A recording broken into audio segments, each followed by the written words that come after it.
Schools are potentially a place where the mind is engaged, but the soul of the person isn't engaged. And what we hear from teachers constantly is that they are struggling to keep children attending, to keep them retained in school, and to keep them interested in what it is that they're learning. Music Matters came out of our research into how music therapy was helping young people in schools who were struggling, first of all, with grief and loss, and then with different behavioural and emotional disorders. And what we found was that music therapy was very helpful, but we didn't feel as though we were actually impacting their lives beyond the group. There are many young people and children for whom formalised methods of music are not the way. They're not engaging them in certain ways. There's also not very much of that happening at schools. So I think Music Matters it offers a different forum. It's not about becoming the best musician you can be.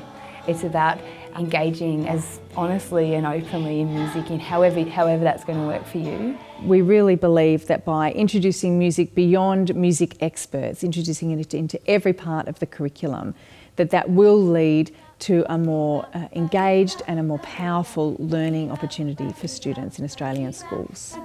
There are so many ways people say hi. Initially there was a few of the boys in particular a bit dubious about how it would go, but they really got involved and got interested in it, and they enjoyed it. I think it's just strengthened their ideas and their enjoyment. It's really exciting and fun to learn new different musics and things like that.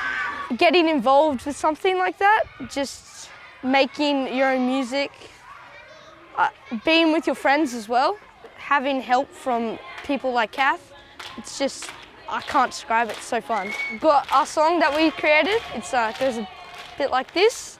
We need to keep our planet all healthy and green, rubbish in our rivers.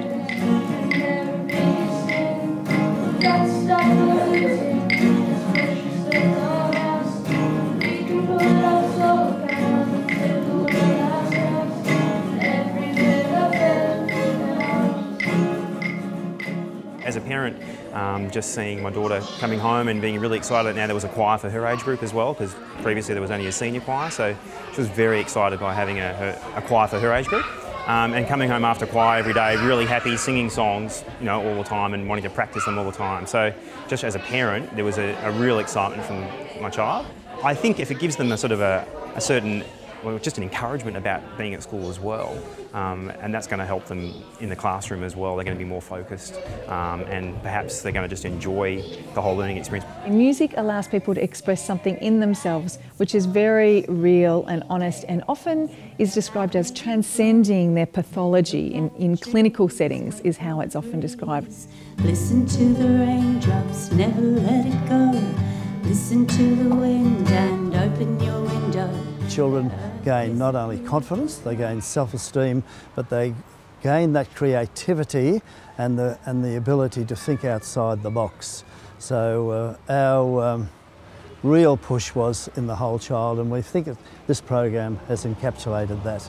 In order for a child who brings their whole self to school to perform best academically, they need to be able to support those parts of themselves that are perhaps a little bit less goal-oriented, curriculum-based and tangible. And music offers opportunities within a school environment in very appropriate ways, if you find the right ways in each school to do that. So our initial look at the data is suggesting that we can measure an increase in musical engagement, and what we're hoping we'll see with the next round of analysis is that engagement then spread out into the community.